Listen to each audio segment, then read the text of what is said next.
जय श्री राम दोस्तों, हमारे चैनल मिस वैष्णव पर आपका हार्दिक स्वागत है। आज हम सुनेंगे सोमवार व्रत कथा।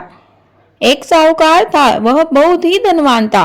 उसको धन आदि किसी बात की कोई कमी नहीं थी, परंतु पुत्र न होने के कारण वह अत्यंत दुखी था। वह इसी चिंता में रात दिन रहता था कि हम निर्वंशी हैं, हमारा मुंह देखने का भी धर्म नहीं है। इसीलिए वह पुत्र की कामना के लिए प्रति सोमवार को शिव जी का व्रत और पूजन किया करता था।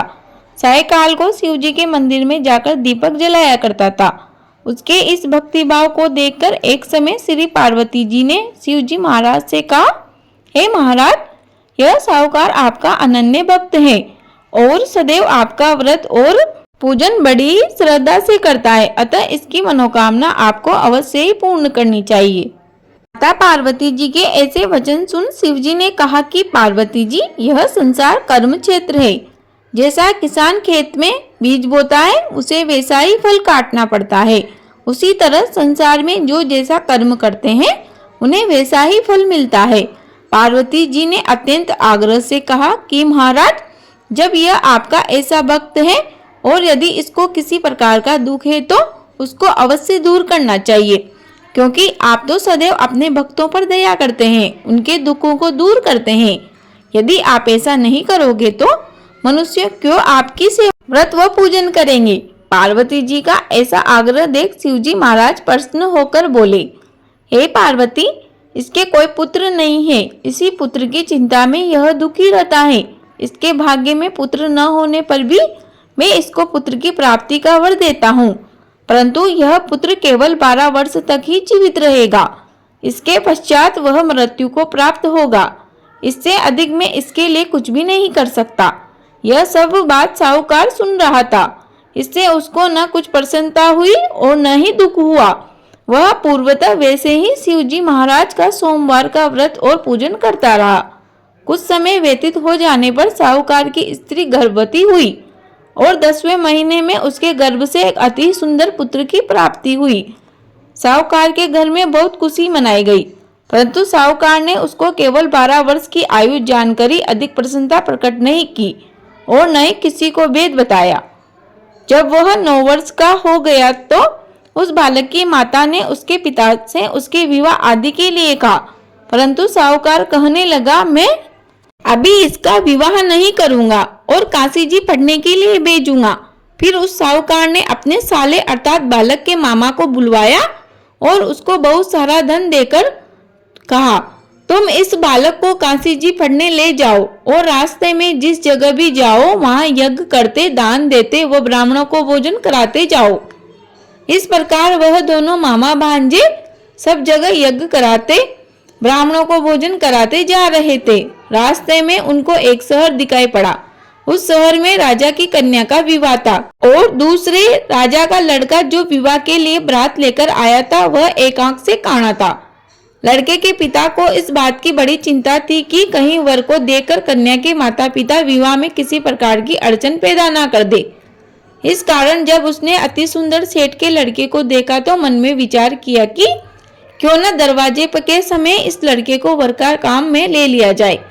ऐसा विचार कर राजा ने उस लड़के और उसके मामा से कहा तो वह राजी हो गए और साहूकार के लड़के को स्नान आदि कराकर वर के कपड़े पहनाकर घोड़ी पर चढ़ाकर दरवाजे पर ले गए और बड़ी शांति से सब कार्य हो गया।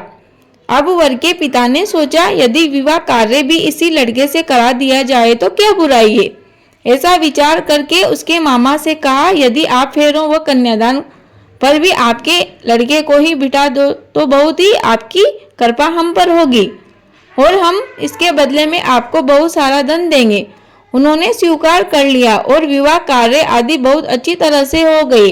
परंतु इस समय वह साहूकार का लड़का जाने लगा तो उसने राजकुमारी की चुनरी के पल्ले पर लिख दिया कि तेरा विवाह मेरे साथ हुआ है, परंतु जिस राजकुमार के साथ तुमको भेजेंगे वह एक आंख से काना है और मैं तो काशी जी पढ़ने जा रहा हूँ।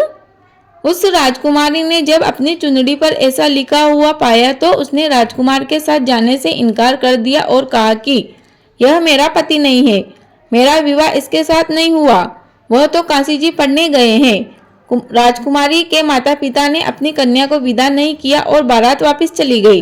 उधर सेठ का लड़का और उसका मामा काशी जी पहुंच गए। वहां जाकर उन्होंने यज्ञ करना व लड़के ने पढ़ना शुरू कर दिया। जब लड़के की आयु 12 वर्ष की हो गई तो एक दिन उन्होंने यज्ञ रच रखा था कि उस लड़के ने अपने मामा से कहा, मामा जी आज मेरी तबीयत कुछ ठीक नहीं है। मामा जी ने कहा, अंदर जाकर सो जाओ। लड़का अंदर जाकर सो गया और थोड़ी ही देर में उसके प्राण निकल गए। जब उसके मामा ने आकर देखा तो वह मुर्दा पड़ा हुआ था। ऐसा देखकर उस लड़के के मामा को बहुत ज्यादा दुख हुआ और उसने सोचा कि मैं अभी रोना पीटना मचा दूंगा तो यज्ञ कार्य अधूरा रह जाएगा। अतः उसने जल्दी से यज्ञ का कार्य समाप्त कर ब्राह्मणों के घर जाने के पश्चात रोना पीटना आरंभ कर दिया। संयोगवश उस समय शिवजी महाराज और पार्वती जी उधर से जा रहे थे।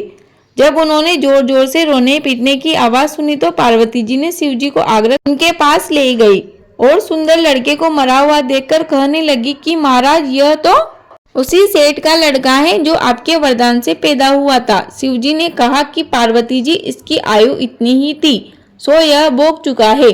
पार्वती जी ने कहा, महाराज कृपा करके इस लड़के को ठीक कर दीजिए और इसे और अधिक आयु दे दीजिए वरना इसके माता पिता तड़प तड़प कर मर जाएंगे।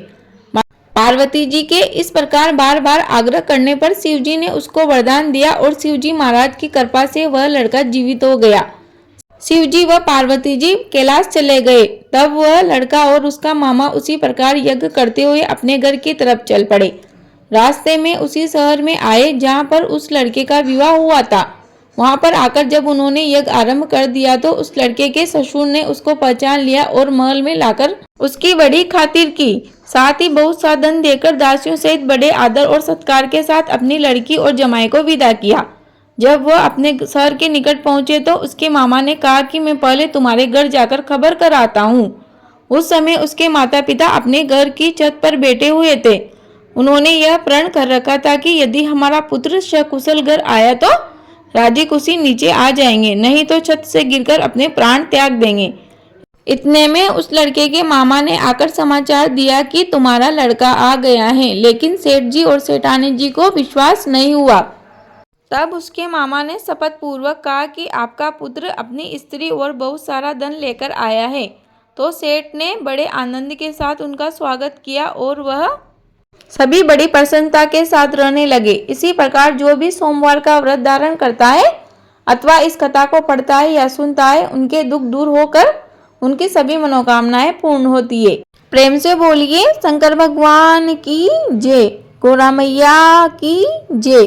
कहानी अधूरी रही हो तो पूरी कर जो, पूरी हो गई हो तो मान कर जो। दोस्तों अब जानते हैं कि हमें सोमवार का व्रत कब शुरू करना चाहिए।